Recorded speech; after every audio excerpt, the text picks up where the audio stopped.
everyone. Thank you very much indeed for coming. Very warm welcome. Anyone who doesn't know me, I'm Graham Macmillan, Chief Executive of Open Road. It's one of a series of events that we do on health and a whole range of other subjects. And you're very, very welcome this morning.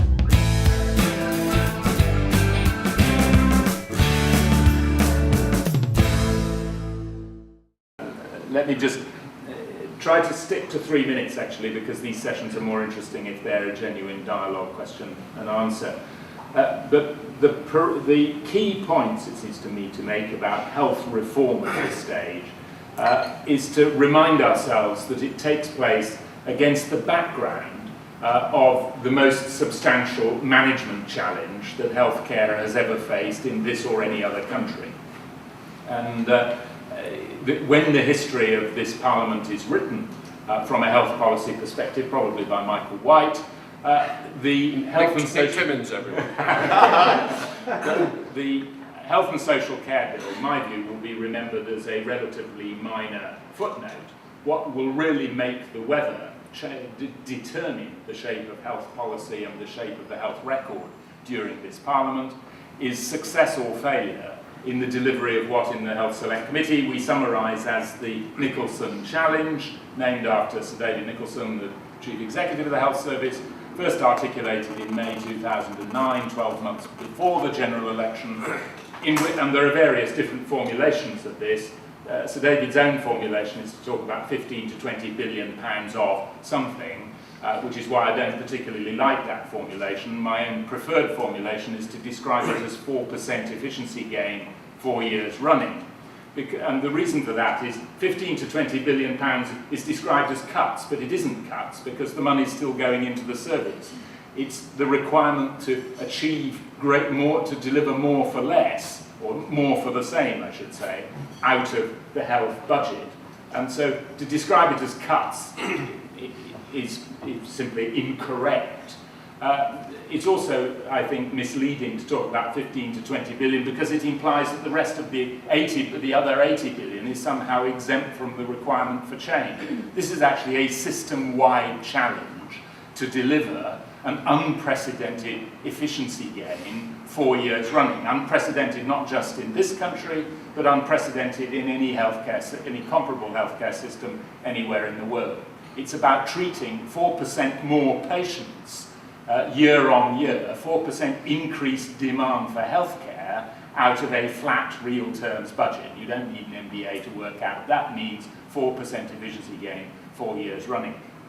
That's the central challenge facing the health service. The government has committed itself to very modest, i.e.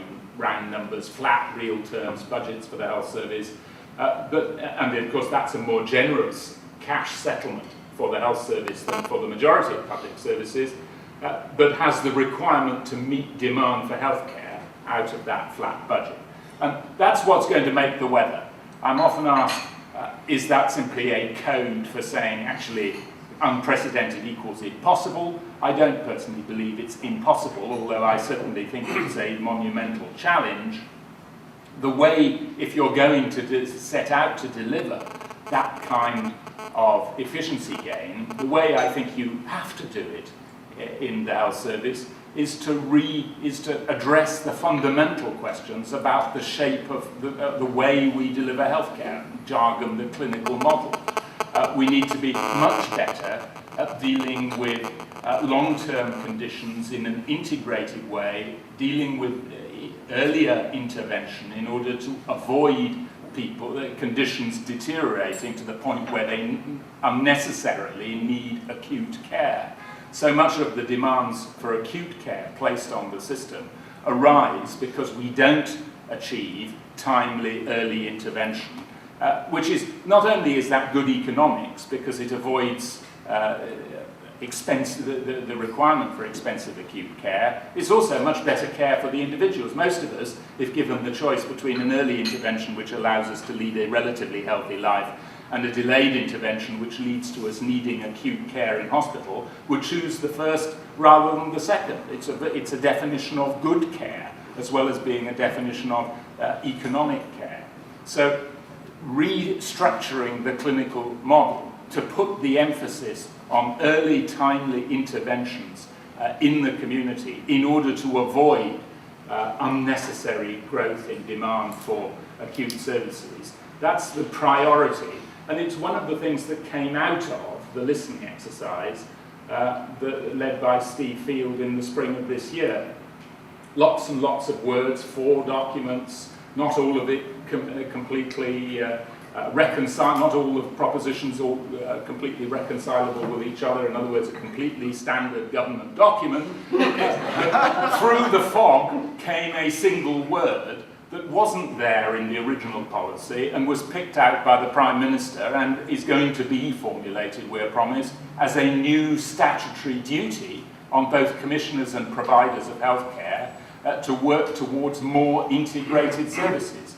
Now, if this whole process achieves nothing else other than a real drive to integration of services, it will, in my mind, contribute real value for the reasons I've given, both to improve quality and to improve cost efficiency.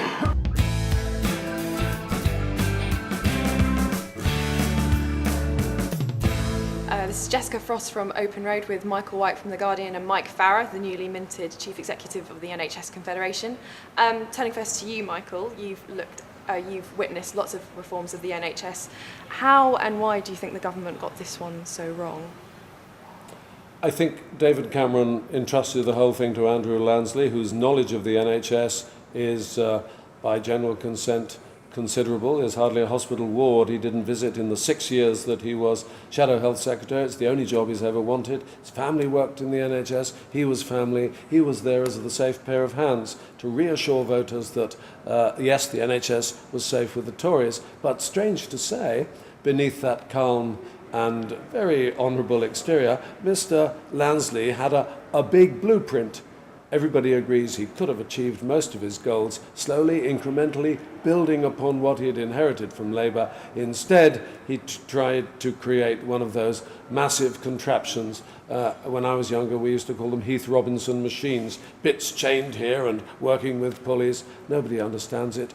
And now the government has, number 10, has had to try and retrieve the situation, make some sense out of it. It's still struggling, frankly, but Professor Steve Field did provide one driving narrative theme which may rescue them. It's the word integration.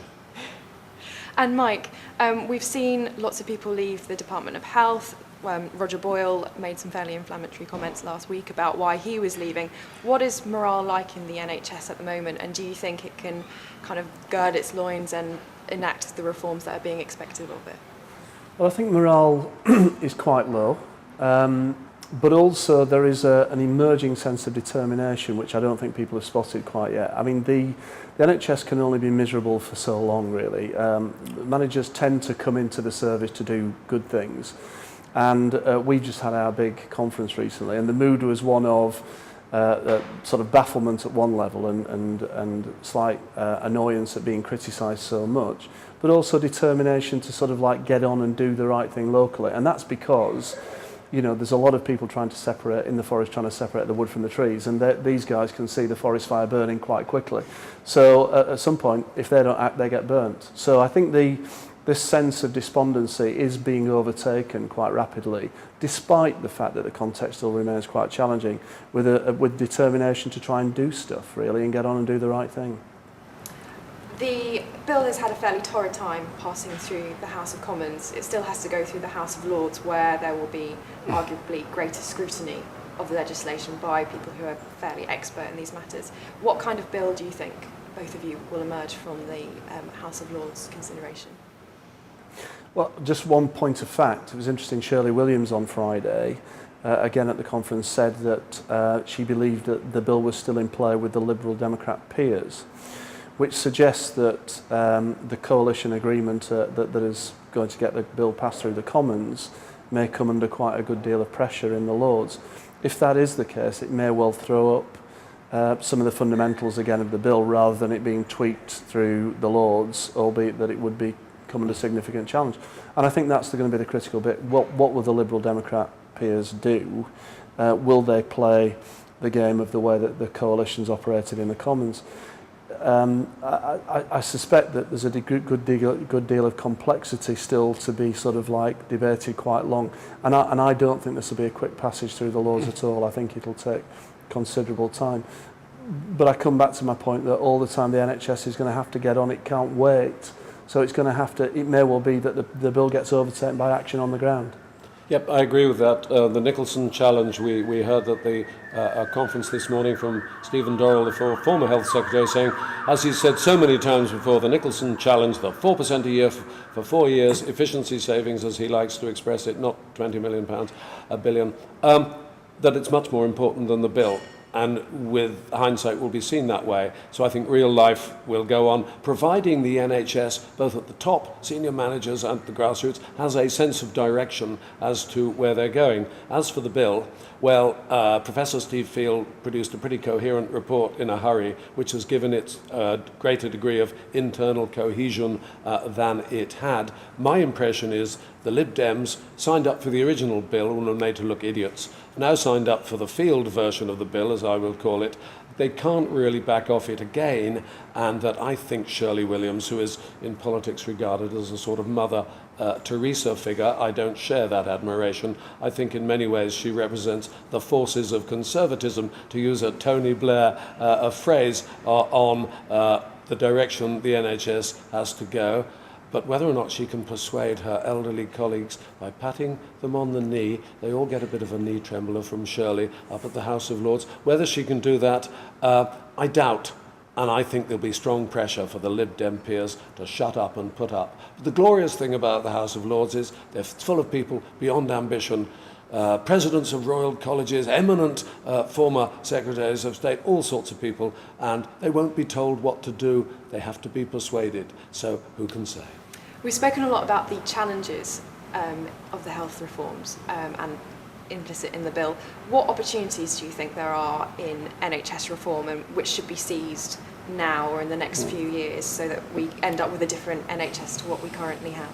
Well, I'll keep this brief. I think the two big opportunities are to bring the clinical community much more to the fore in terms of decisions about use of resources, and the second is to invent a completely new frame for public health. I think the move around health and local government working together on health improvement is a very important development, and I think the NHS has got to use these kind of reforms and the economic climate to invent itself in a different way, to have a different relationship with its patients, and to completely change the paradigm of the way that health service operates. That's an opportunity. It's a big question whether we'll seize it, but I think that is an opportunity at the moment. Well, I'm just a hack. What do I know? I want the NHS to keep giving me the pills to keep my blood pressure down. But I follow what Mike says, and I'm reminded that sometimes you hear people in the NHS says, we only get innovative when the money's tight. And we've had a lot of money in the last few years. We're not going to have it in the next few years. So this is an opportunity to seize the moment and do it. Good luck, NHS. Gentlemen, thank you very much. Thank you.